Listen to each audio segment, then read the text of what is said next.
Good Sunday evening, everyone. Welcome into the Rocky Top Rewind. I am Brent Hubbs.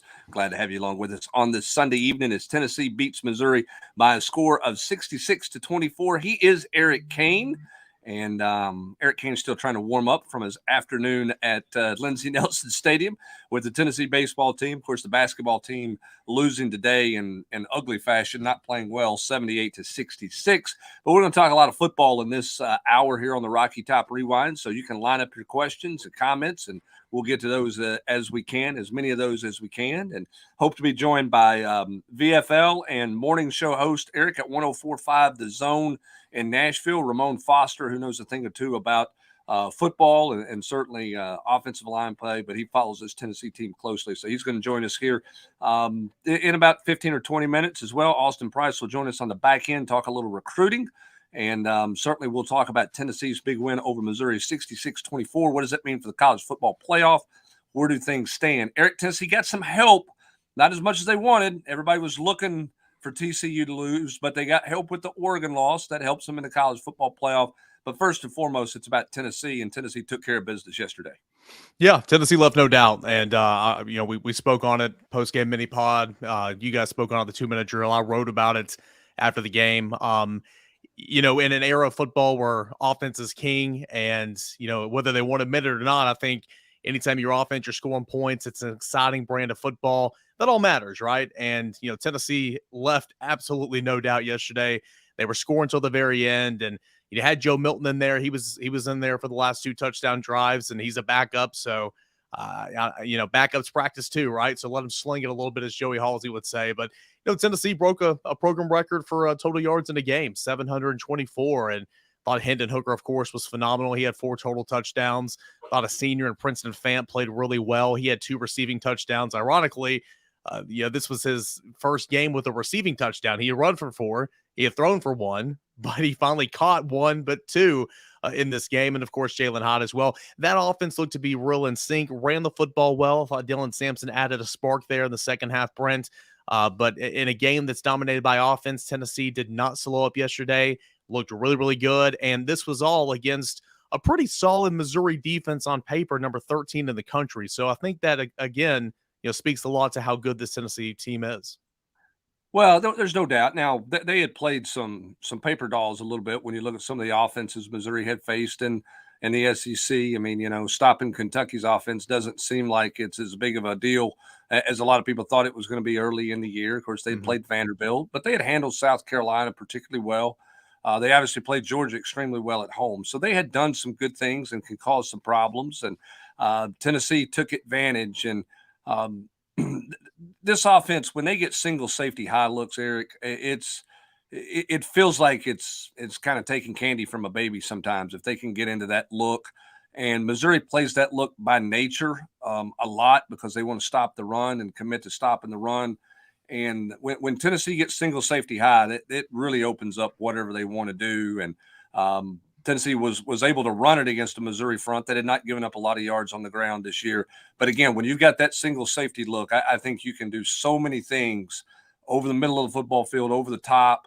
And Tennessee got hot and just kept rolling yesterday and took advantage of those defensive looks.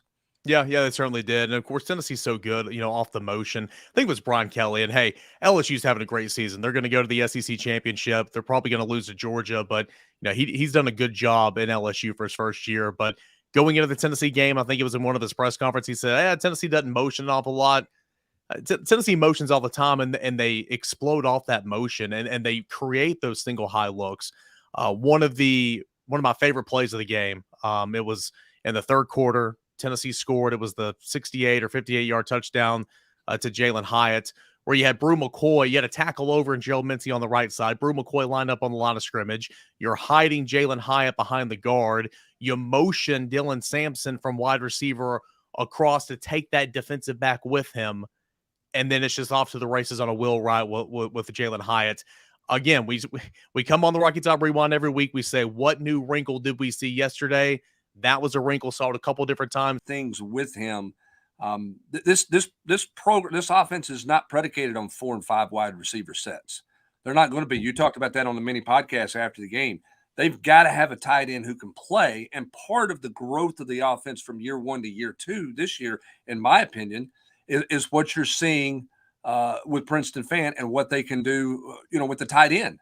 And that changes things. And so I think that's an underrated part of this offensive scheme is the importance of the tight end and what they like to do. And again, Fant's played really well. It's helped this offense really take another step from year 1 to year 2. Yeah, he certainly has. And, Alex Golesh spoke on that really the first time we met with him back when this staff, was hired and then, going through spring ball and fall camp of last year, saying how they need to have 3 tight ends ready to go into play.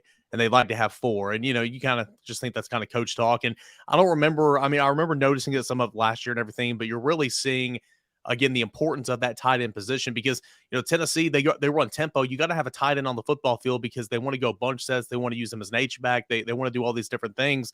And you don't want to sub. And so that's why you don't see 4 wide receiver sets. And having a Jacob Warren and a Princeton Fant, the versatility there has just been critical. And that's why I think Tennessee is going to be hard, looking for a guy in the portal or trying to, of course, you got Ethan Davis in this recruiting class.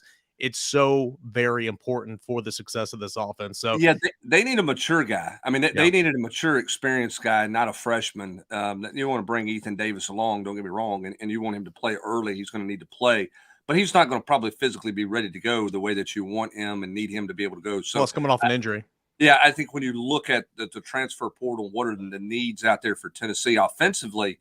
I think right now the biggest need is the tight end position. When they look at a running back, sure. Offensive tackle, sure. But when you talk about what you have to have, I think you have to have a tight end in this transfer portal. Even if Jacob Warren comes back, you need to have another body in there, somebody else who can come in there and help and be a factor because the tight end it's much more significant in this offense than what I realized.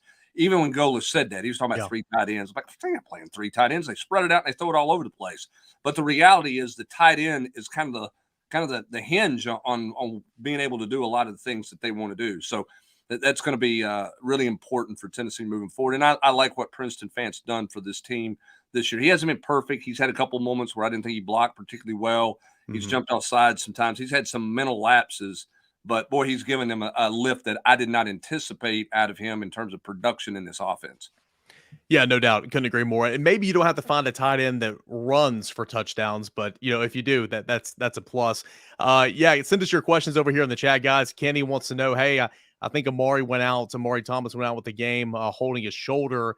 Is he good? He came back into the football game, so it didn't look like it was too severe.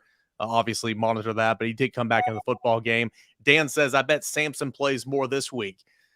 Yeah, Dan, I think you're right. And that's something, Brent, that we spoke on in the post-game mini-pod. You're still going to see Jabari Small. Still going to see Jalen Wright. Don't think Dylan Sampson's going to get 15 touches a game. But he adds something that we haven't seen from the other 2 guys do an awful lot. And I know Jabari did this yesterday, but he makes guys miss at the second, third layer. And he's got that speed to where you can outrun some defensive backs. And I thought he was really good yesterday. I'm glad he got in the end zone there at the end because he deserved to. Nearly had 100 yards on the ground. Yeah, and the thing I thought he did, and of course, fresh legs help, but his vision was good. I thought he pressed the line of scrimmage well. I didn't think he danced a lot laterally, in the backfield looking for something. I mean, he trusted that something was going to be there, and it was a couple of times, and he took full advantage of it. And this is a guy that this Tennessee staff has been high on from the get-go. The ankle injury set him back a little bit, and then getting Hendon Hooker plastered at Baton Rouge, quite frankly, just made coaches hesitant about putting him in the game. And I get that. I mean, your franchise is Hendon Hooker, and he nearly got knocked out of the game on that hit. And so I think Dylan has continued to work. I liked his answer yesterday about, have you been frustrated with not playing? And he said, it's part of it. It's part of the growth process. And I think one of the things that's lost on this team right now because of where they are and all the talk about the playoff and the fact that they've only lost 1 game and can they get in? Will they be one of the 4 teams? And all the seniors have done, and they deserve all the credit. One thing that's kind of quietly happened, in my opinion, Eric, the back half of this season, you're seeing some younger guys really start to make some strides.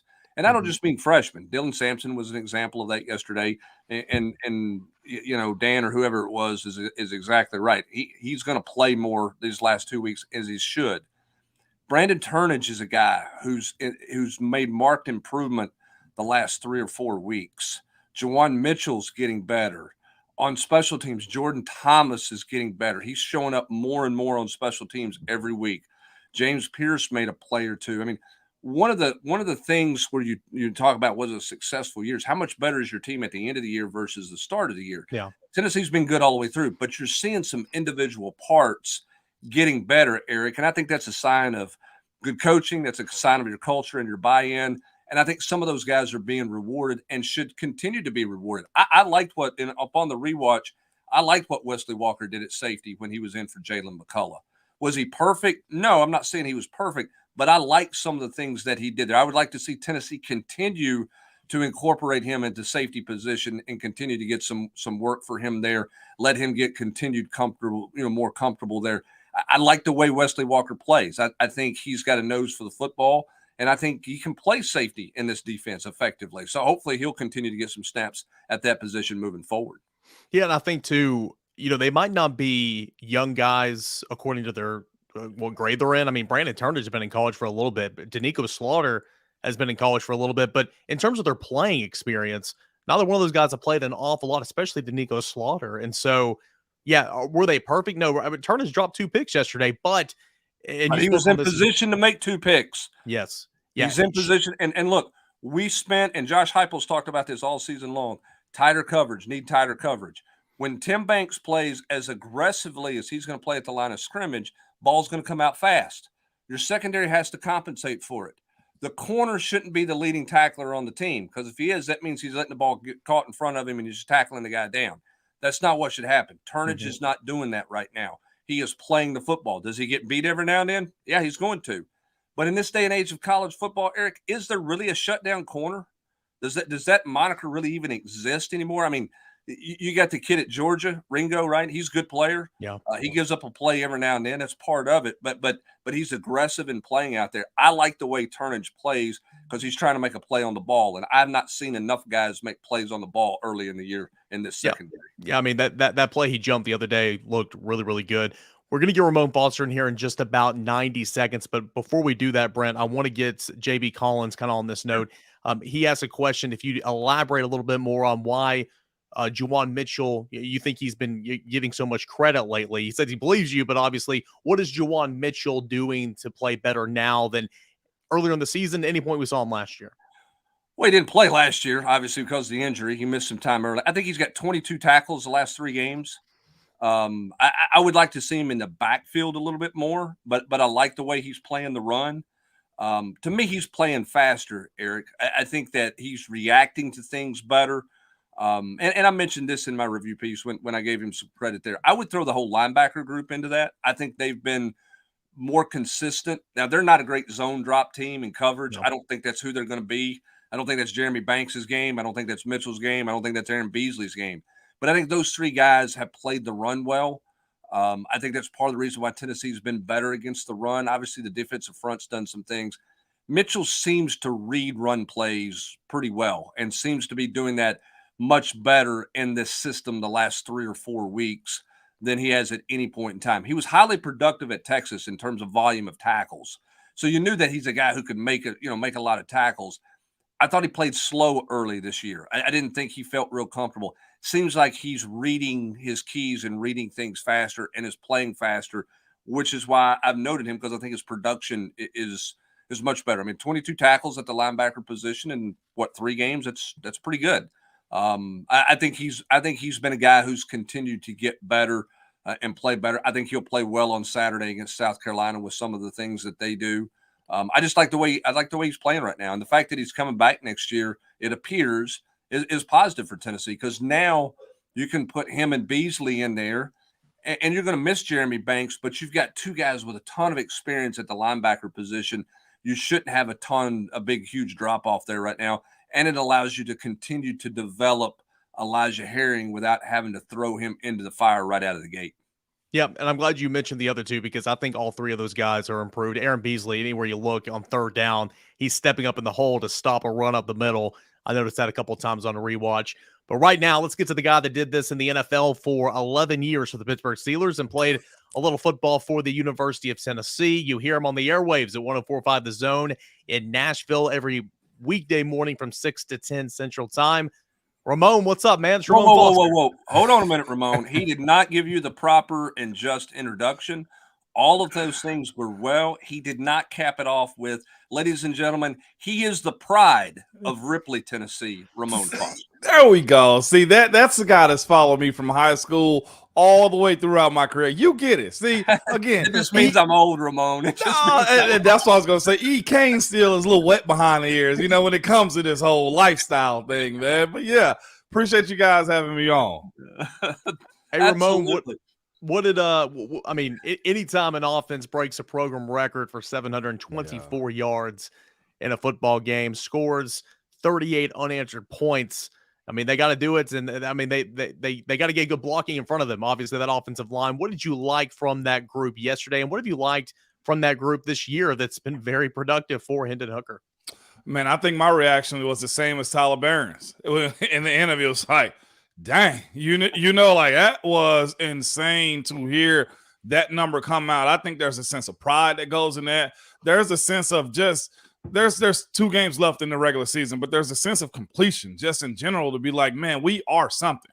It's one thing to go to a big university and actually just play, but then you're in a position to where you're playing and you're playing well. You're a top 5 team with the opportunity at some point we hope to be in the college football playoffs, man.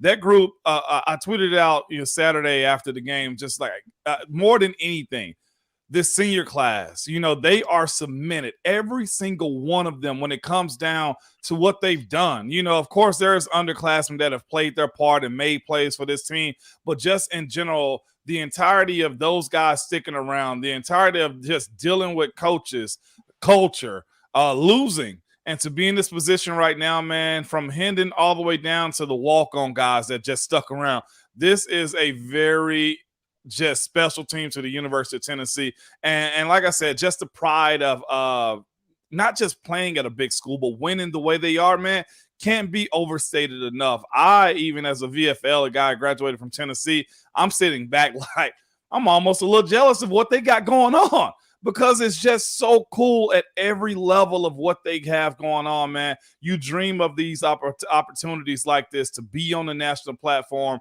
and just crush it the way they are. Ramon, getting a little bit into the weeds with football here, I think that the idea on Josh Heupel's offense is wide splits and you throw it all around and go about this. But really, the catalyst in all this thing for Tennessee is the ability to run the football. They had 264 yards yesterday. Wow. Josh Heupel has only won 2 games since he's been at Tennessee where they rushed for less than 150 yards. It was Pittsburgh this year, and he had 145 against Kentucky a year ago in a win.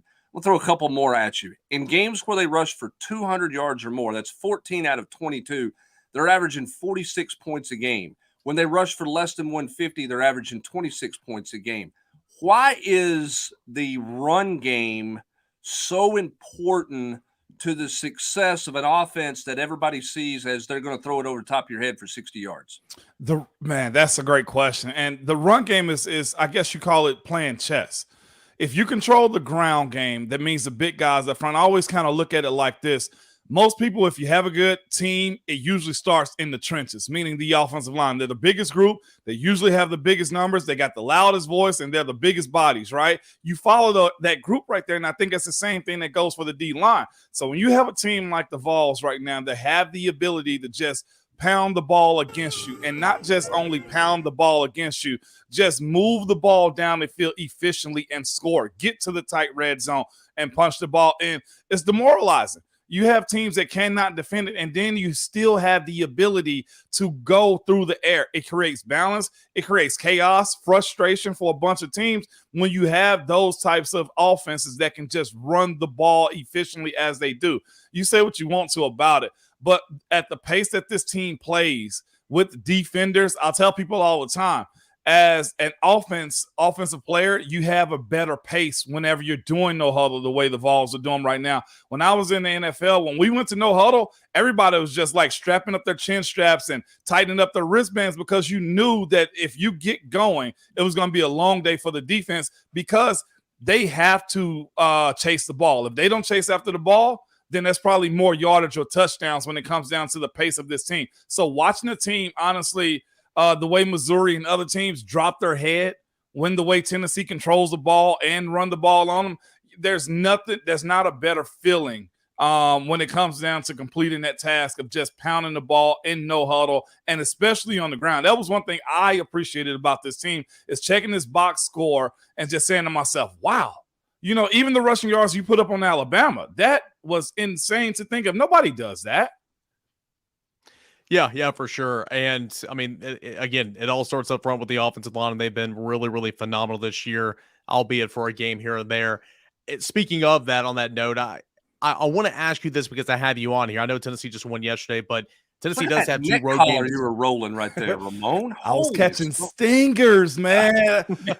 Big neck collar you had going. Had to strengthen up this puny neck of mine, man. I heard only dudes can wear those. Is that true? Yeah, pretty much. When they saw me coming, it was a lot of fear in their eyes, and of course, the neck collar definitely helped out. Hey, Tennessee's going to finish the regular season on the road with 2 road games, and I don't know if that environment will be like Sanford Stadium, which was phenomenal, but you will have to deal with some crowd noise. As an offensive lineman, how do you deal with crowd noise whenever you can't hear your quarterback in the cadence and you're over here directing traffic and all that? How do you work through that? First thing first, we just talked about it, the run game. Controlling the run, because an incomplete pass gets the crowd behind them. That's the DBs start waving their hands and stuff like that. You control the crowd by running the ball. That's one thing I expect to see as they go to South Carolina. I'll be honest about it. I was just a little nervous about that stadium simply because it's a night game. We understand what the SEC environment is. You look at the upsets that happened this year. It's been really good teams on the road at a different stadium. When it comes down to what it means. And I think everybody understands that having played at South Carolina in the night game, it can get loud. It can get rowdy. The good thing about it is we have a team that's capable of controlling the crowd through the run, through the air and on the ground too. But as far as the technicalities of it is earlier in the week, you got to kind of tell yourself, screw if they know the snap count. Okay, they'll know it. Of course, if Hendon claps, we're good. If there's 1 clap, okay, we're ready to go. If it's 2, just listen to his hands when it comes down to snapping the ball. And hopefully by the end of the third quarter, you get to a point to where it's never an issue. That's always the goal when going into hostile environments. Closer to the middle end of the third quarter, we need to be going our own cadence. And it starts with controlling the line of scrimmage with those guys up front. And I think too, Ramon, I mean, having the unfortunate experience that they had in Athens, Georgia, which, listen, no offense to you fine people in Pittsburgh, they're rowdy when the Steelers are going. They're not real rowdy when the Panthers are there. You were there at that game. That was not a hostile environment. No. When you get an 11 a.m. kick in Baton Rouge, those people, they weren't even ready for the game, and that game was over early because of the way Tennessee played. So in Athens, they had not experienced that at all. Having experienced it, how much better do you think this group will be mentally to handle it this time, having just experienced it 2 weeks ago and it not go well, right? 100%. That was immediately what I thought. When, I think they said the South Carolina game was going to be a night game about a week or so ago, or maybe right at the Georgia game. And when I realized that, I was just saying to myself, because South Carolina have some very serious fanatics. Like, they are serious about their ball there. I know they hadn't had the season that they want, but to me, I said this. I said, okay, the loss is there. You got it out of the way. We're good now. Other than the fact that we outside the top 4, great lesson learned. Like, legitimately, the pre-snap stuff this time around. Okay, well, you hear it's loud, and you know how kids are when we're in college. Okay, I get it. Whatever. This time around, hey, it's a straight business. This is exactly what we need. And when you're on the roll like that and the way the momentum rolls, that's what Georgia ran with. They got us behind the chains, made us punt the ball, and then they have a instant chunk play down the field with their quarterback. That's what happens in SEC environments. This time around, you take day one of practice all the way up to Friday and say, snap count, listening, because it can go wrong really fast, at least in a swing of just points. I think we're good enough to beat South Carolina for sure, but it's a matter of not having those pre-snap penalties and just boneheaded plays, because they got a lot they're fighting for too, and I'm sure they got embarrassed this past weekend. This will be a tough crowd at South Carolina. Ramon, where have you seen Cooper Mays and Javonte Spraggins, two guys that played last year, two guys back this year, still relatively young? Where have you seen them improve in their games from last year to this year? Poise. I definitely say that. Poise and toughness. And I know you're probably saying, well, we know Mays is always tough. Well, we know Spraggins is. No, there's a difference in just when to be tough too. Having a bad play and jumping right back at the line of scrimmage and having a good one right after that. That's what I mean when I say that. Seeing them get beat on one play and then the next play it doesn't happen again. You know, like this past game, I think they had a couple miscues against that Missouri defense. That Missouri defense is pretty good. They clean it up and they go back. That's what I mean by that, just that maturity, that growth. Those reps mean a whole lot to you. And that's why it's always important to have guys behind those types of dudes too. Because it's a matter of you never know if Jeremiah Crawford has to go in for Mincy. You see, like that's what good teams do. They build that. And I'm looking forward to those two guys honestly just leading the way for what the standard is in that offensive line room, because they understand what it meant to play bad, have a bad room, and just get plowed through week in and week out. I'm looking forward to them two guys just being the dudes that set the standard moving forward. Ramon, when did you, at the college level, when did you get comfortable? I mean, we see Cooper got thrown into the fire pretty early. He's obviously gotten more physical. I think Spraggins is a guy who was always physical, but it's about being able to move a little bit better and being a better athlete.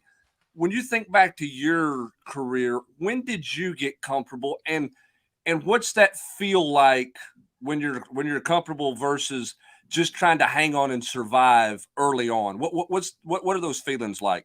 Man, you know what's interesting? I had this conversation earlier with a VFL baseball player, Julio Bourbon. You remember him? Yeah, absolutely. I asked him a simple question like, when did you get comfortable? You know, and he was like, "Oh, brother," and we were talking because he's doing some stuff with my son, and he was like, "It wasn't until after my freshman year," and I was like, "Me too," and because you have an opportunity to understand what the weight room is, what a college schedule is, what freedom is, and what it means to actually compete at, you know, a higher level without going outside of yourself.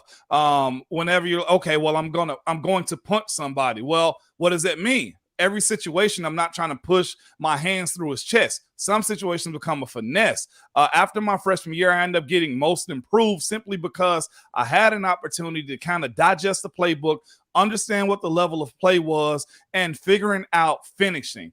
And from that point on, it's continually stacking just years, honestly, because once you get past the summer, there's an opportunity to where you just, okay, well, now I know this a little bit more and I know how to pace myself. Year 1 to year 2 was a huge jump. And I'd say going into that 07 season, where we ended up going to the SEC championship, I ended up winning the most improved award again, simply because I didn't start that 2006 season, and I took that with I put a chip on my shoulder when it came down to the preparation of it, and that right there was another step where it slowed down again. And you guys know, like I know, we ended up having a really good season that year to where Ainge had a really good year. I think we only ended up giving up like 4 sacks or something like that on the season with Cutcliffe as the OC. It was about year 2 and again in year 3. All right, Ramon, how's this going to play out, man? I mean, there's 2 games left in the regular season. There's a whole lot of football elsewhere we got to pay attention to. But for Tennessee going to make the playoffs? And what about Hendon Hooker? What needs to happen for Hendon Hooker to – I mean, he was sitting in the driver's seat of the Heisman Trophy 2 weeks ago, still very much in it. But what needs to happen for that to become an actual reality? Be the reason we win, you know? I think that's what you're seeing Stroud do a little bit, and just other guys who are in that position and being in this conversation. Be the reason why we win. Like, it's cool having a team win and, just playing your role. But I feel like if Heupel understands this, and I think he does because he was in this situation before too, then you find ways to put the ball in his hand, whether you've schemed up something for the entirety of the year. And you create plays for him. And I'll say this too. He's also just being smart and honest with his legs a little bit, sliding, getting out of bounds, being aware of where defenders are. And of course, I know a lot of people hated at the end of the Missouri game. Points. It's going to matter. It truly does. I don't feel sorry for anybody that plays us, and we got to drop 60-plus points on you. We've lived that life. If I always tell my kids this too, if you don't like it, stop it. And that's the same way I feel about teams that kind of see us a little bit until that pendulum swings, and I hope it don't swing for a long time. So be it. And I think also getting into the top 4 will for sure do it. I think we win at South Carolina and at Vandy also, but I definitely want to see more poise out of this bunch offensively with how crazy I think the South Carolina group is going to be. If we do have to play Georgia at 1-4, then it's probably, if we got to play them in Atlanta, that can be considered a home game for them also. So this all moving forward is preparation for if we get into the college football playoffs. And if not, heck, I mean, having a big New Year's Day bowl would be amazing in itself. Yeah, I think we're coming to sport a little bit because, back in the summer, you and I had many conversations. It's like, all right, well, if it's 9 wins, that's great. Now it's just like, well, you lost to Georgia. What are you doing? So, yeah. Hey, but that's a credit to having a good football team. So, Ramon, as always, man, appreciate it. Thanks so much for joining us here on the Rocky Top Rewind, and we'll be listening to you every day this morning or every day this week on 104.5 The Zone. Appreciate you guys. Thanks for having me. Thanks, Ramon. Appreciate you, bud. Good to see you, my man. All right, that was Ramon Foster, played at Tennessee and, of course, played about 11 seasons for the Pittsburgh Steelers as well. Hey, Brent Hubbs and myself, Eric Kane, we're going to have more coming up here on the Rocky Top Rewind, more on Tennessee's win against Missouri, what this could mean for the playoff ranking announcement coming up on Tuesday, and we'll talk all that and recruiting with Austin Price coming up at 8:45. Appreciate you guys for watching and listening. Go ahead and get your questions in as well. We'll have more from the Rocky Top Rewind here in just a second.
Hey, everybody. Welcome back into the Rocky Top Rewind. I'm Eric Kane. That man is Brent Hubbs, discussing Tennessee's 66-24 win over Missouri. Tennessee's got 2 more road games to finish out the regular season, and then we'll see where the chips fall in terms of the college football playoffs. Austin Price coming up at 8:45. Hey, want to make this quick announcement real quick. Appreciate you guys for watching. Hit the like button, subscribe to us on the VolQuest YouTube channel.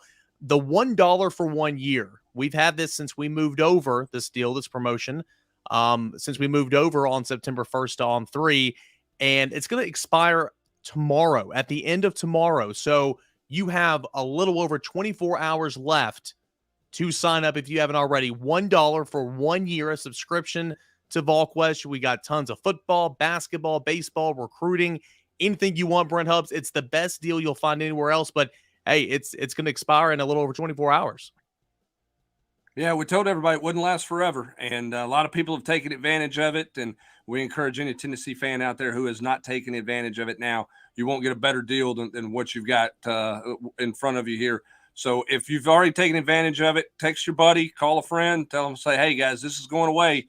But be sure to let them know so that everybody can take full advantage of it, because there's so much to talk about. There's a lot of football left to be played.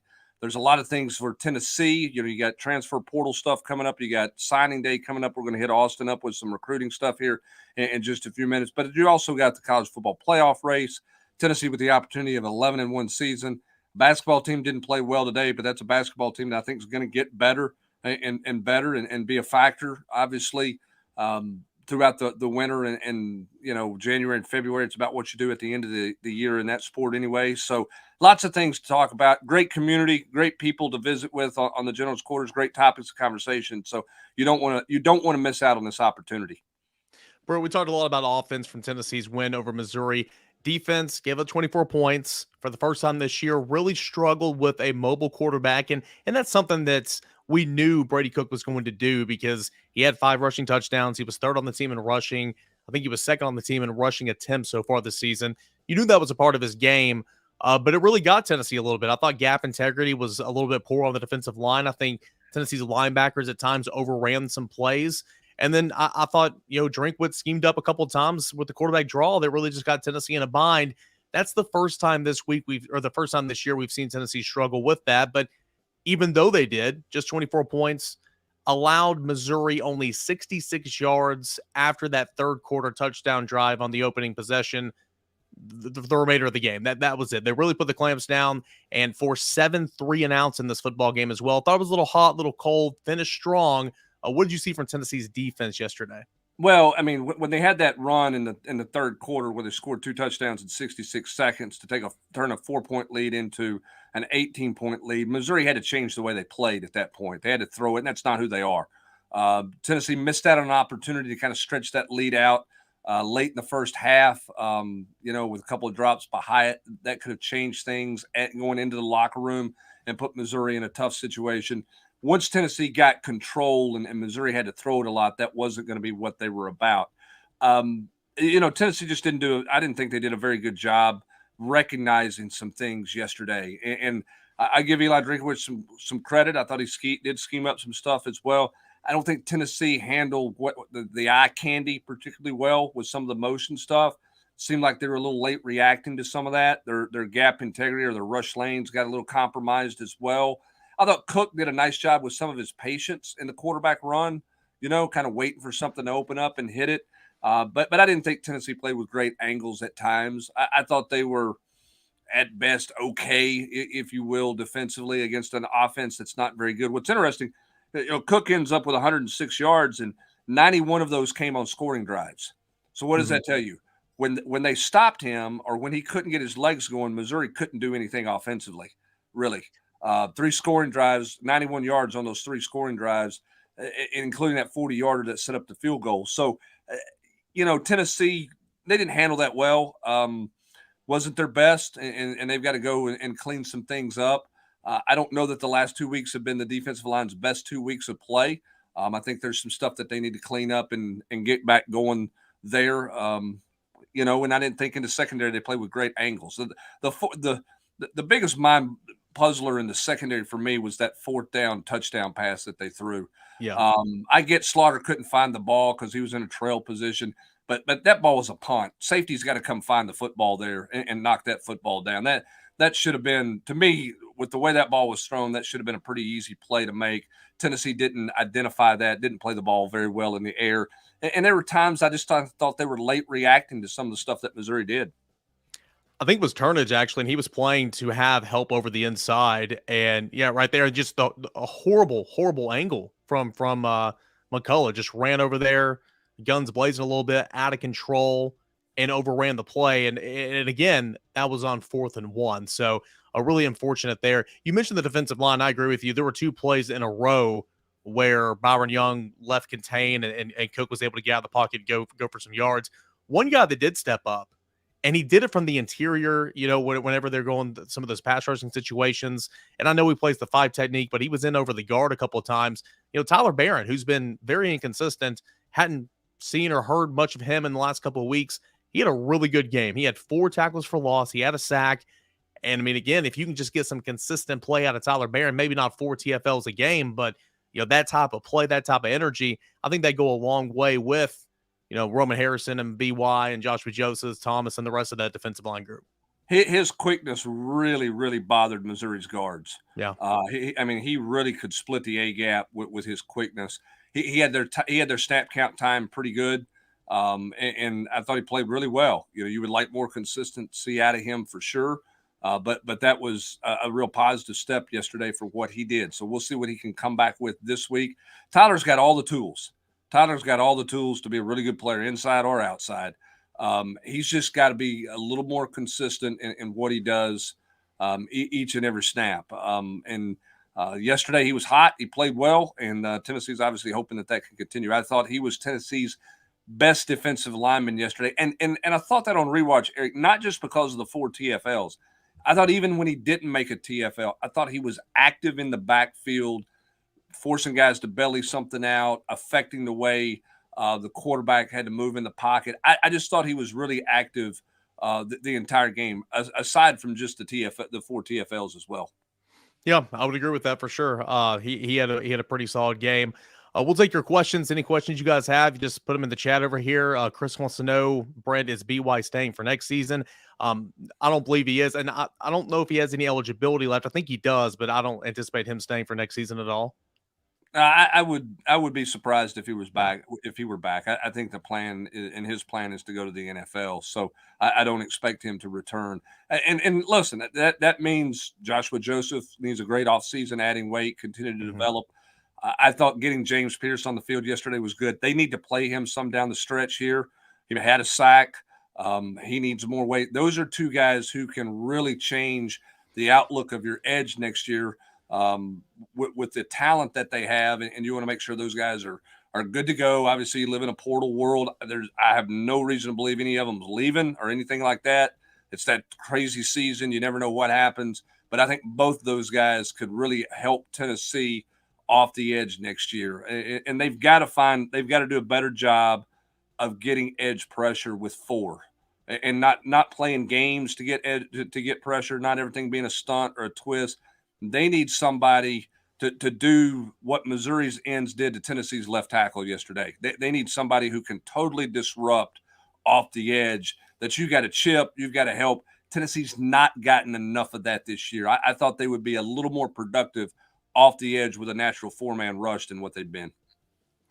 Jeff wants to know, any chance Banks comes back next season? I'd be very, very surprised. I'm not anticipating that, but here's a good one. Zach, he will not be back. Okay. Yeah.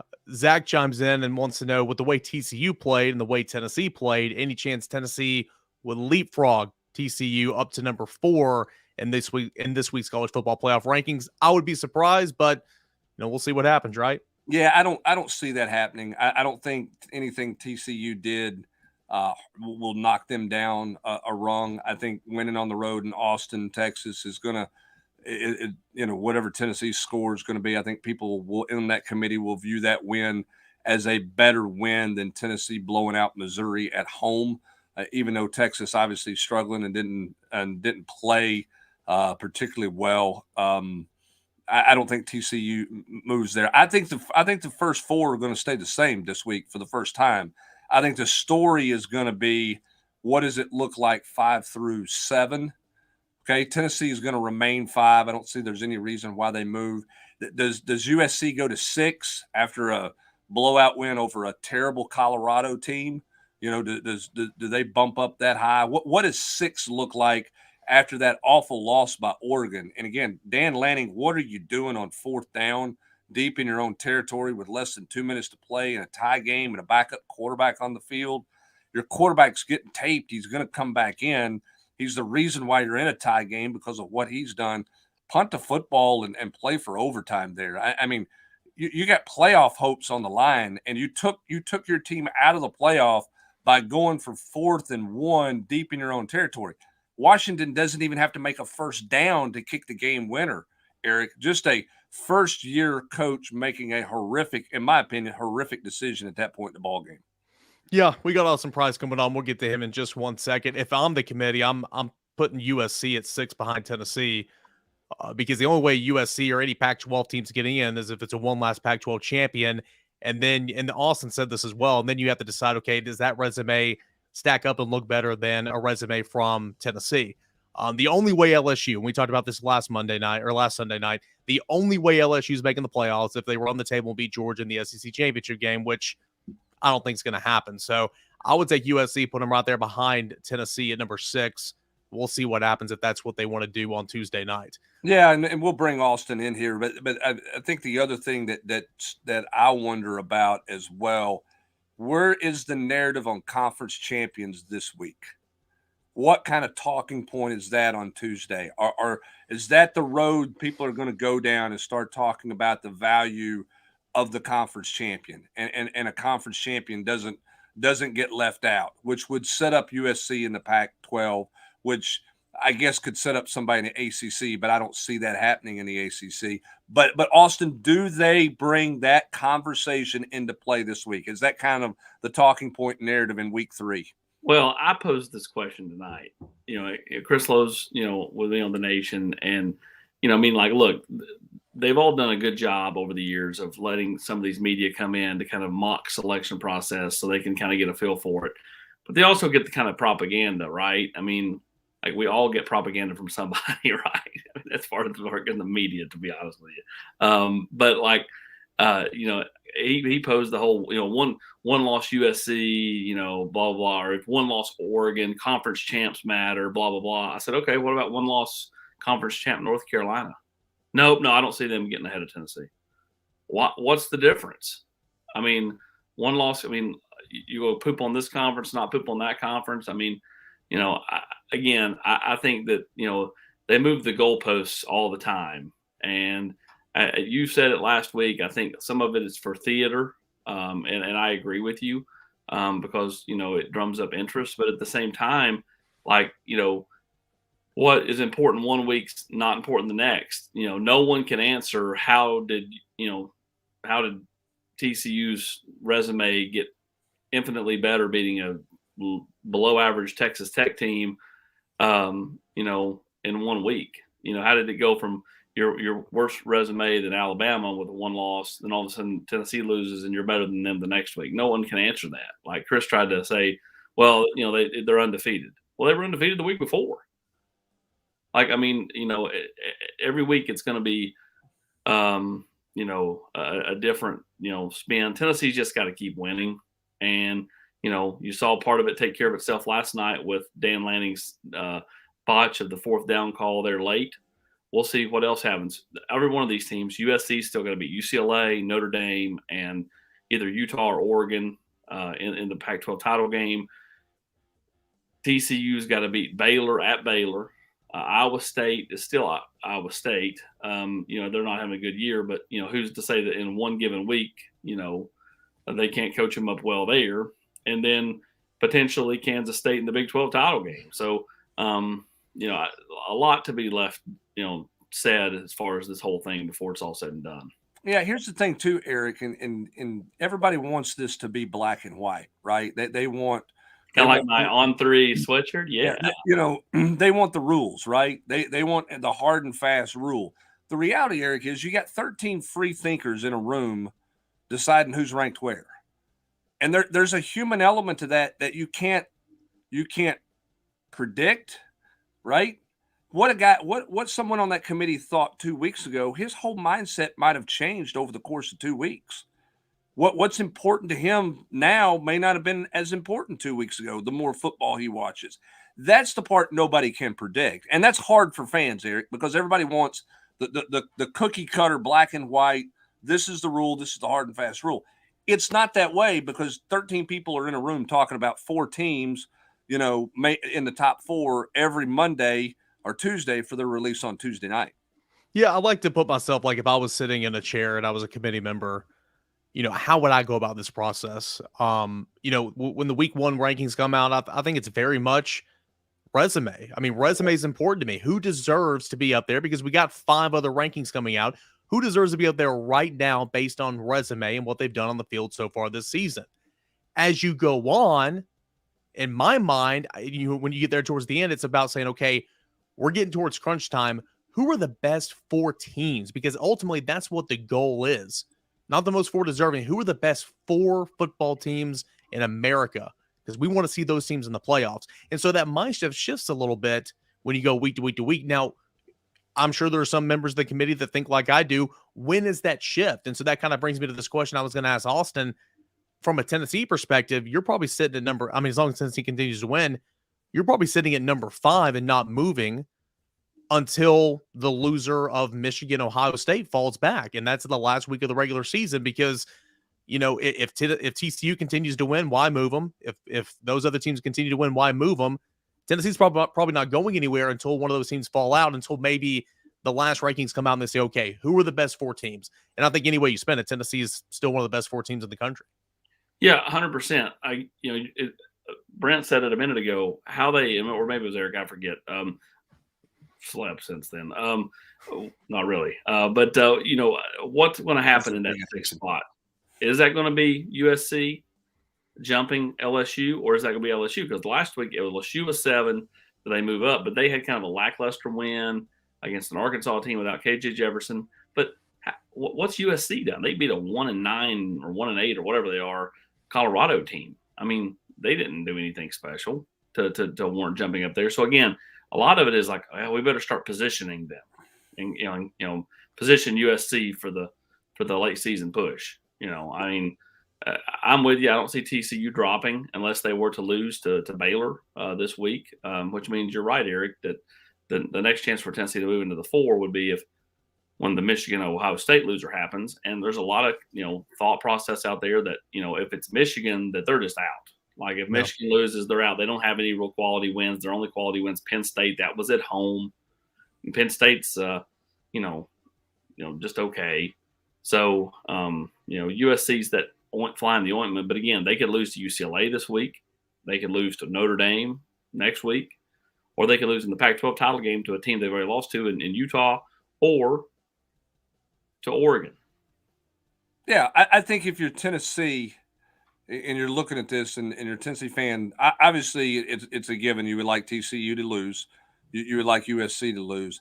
I think when it comes to Ohio State, Michigan, you want Ohio State to win that game because I think Ohio State with a loss could still potentially find themselves as a one-loss team in the top 4 because I think the narrative on Ohio State all season long has been they're one of the 2 best teams in the country, right? I mean, it's changed in the SEC. Early preseason, everybody said Alabama, Ohio State, top 2 teams in the country, right? Then Georgia does that against Oregon, and they're like, well, maybe Georgia losing 6 guys to the NFL off the defense didn't matter that much. Maybe it's Georgia and Ohio State. It's always been somebody and Ohio State in the top 2. So I think if you're Tennessee, you should be fans of the Buckeyes when they play the Wolverines because I think, Austin, you're right. A Michigan loss means they're out. An Ohio State loss, maybe there's still there's some thought process. They hang around the top 4 because there's a notion they are one of the 4 best teams in the country. But because of that's been the case for them or the thought process for them since the preseason. Yeah, I think in my opinion, if Baylor were to beat TCU, or if just TCU loses, period, Tennessee goes from 70 to 75% chance to like 95% that they're going to make the playoff. And then an Ohio State win over Michigan makes it 100%. I think the Vols are a lock at that point. So, yeah, I mean, I'm with you. I mean, there are certain teams you should be a fan of, certain teams you probably shouldn't be a fan of. Right now you should be an Oregon fan, because if Oregon goes and they run the table and win the Pac-12 title and knock USC out, they're gone. And so, Tennessee, at the end of the day, put it in Disney terms, Hubbard, they just got to keep swimming, buddy. They just got to keep swimming, got to keep going and keep scoring points, keep having fun, keep putting up points. The 2 teams you play can't score with you. As long as you keep playing the way you're playing or the way you played in the second half Saturday, it should be 2 easy wins. And at that point, your whole narrative that you can push is, Tennessee's out since the loss of Georgia. They've outscored their opponents 180 to 60 or whatever. I was going to say, I mean, it might not matter at all, but is it a matter of score as many points as you can just to say you exhausted every avenue in terms of just trying to impress the committee? Yeah. I mean, at the end of the day, what happened yesterday?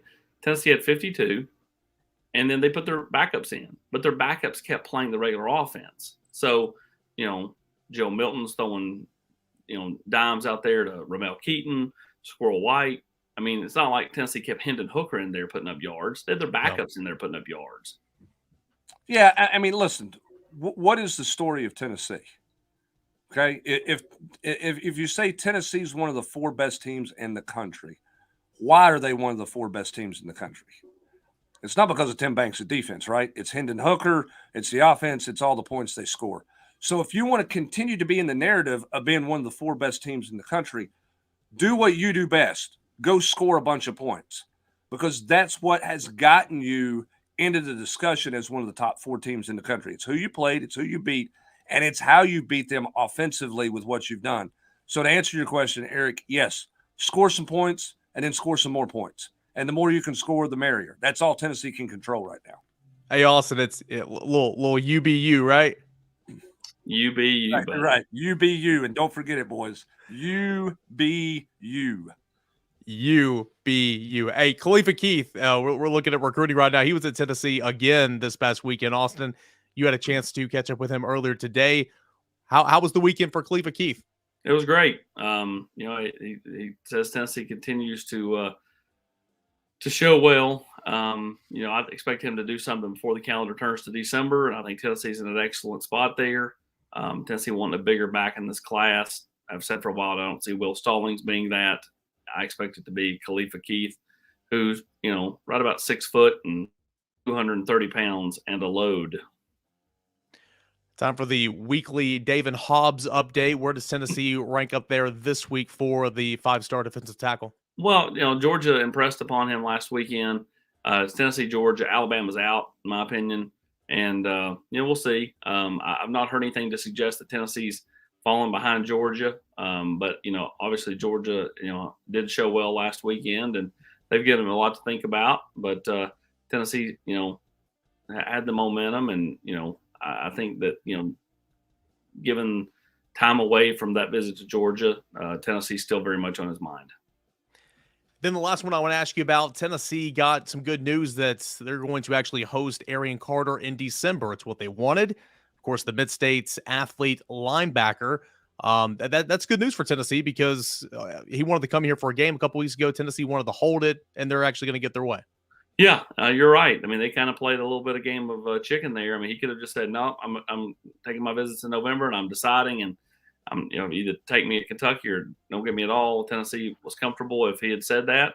But they really wanted to get him to campus, and they're really happy that, he wanted to get to campus bad enough that he's going to do it their way. They'll get the last visit that weekend of December 3rd. And there'll be other players here that weekend too. I think there'll be a lot of in-state type players that weekend. Trevor Duncan, Nathan Robinson, Caleb Herring will OV that weekend, and they're on the same 7-on-7 team. So again, Tennessee, Alabama. I wouldn't call Tennessee trending or anything like that, but they're obviously in a much better spot now than they were 10 days ago, when I would have called them out. Hey, I do want to get a question in here at the very end. Dan asked this earlier, but he's asking you again here, Austin. How many portal guys would you expect Tennessee to add over under 6? There's no way of knowing right now, but there's probably going to be a few Tennessee guys from the portal this cycle. I think every bit of 5. And then, again, it depends on how much you lose and then what else you can get. I think Tennessee adds at least 5.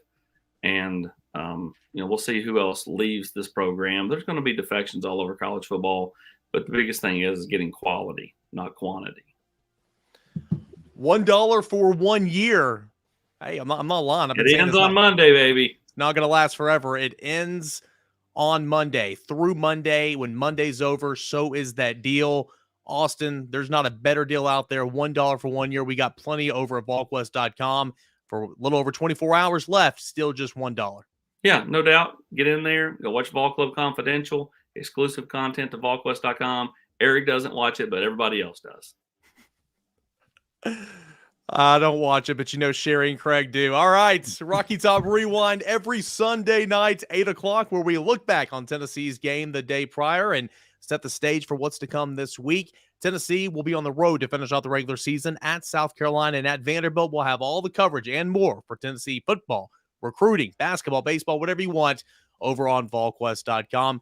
Please like this video. Let's get it to 500 likes. And if you're watching and you haven't subscribed already, hit that subscription button for VolQuest on YouTube. You won't miss out. You will enjoy that. I promise you there. Appreciate you guys. Thank you so much for watching the Rocky Top Rewind with VolQuest.com.